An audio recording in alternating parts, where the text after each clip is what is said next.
aytading. Unutmas men seni toki tirik men seni jon o'rniga saqlab tirikdan hamon qalbimda sen ilhom solursen. Mening she'rim bilan mamnun qolursen. Senga besh bebaho haykal qururmen.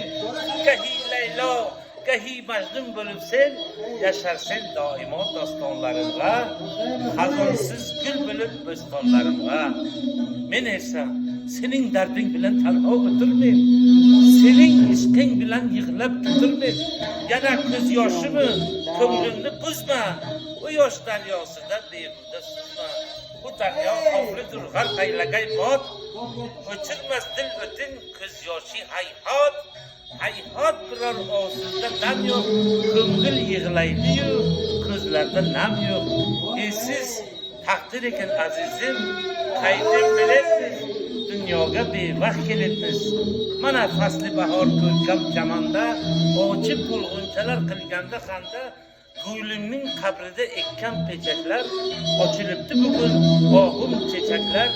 Tabiiy ko'p tog'iga chirmashmasinmi do'stim, pirim gulob ber menga darvoqi gulob gulob taqdim etaman.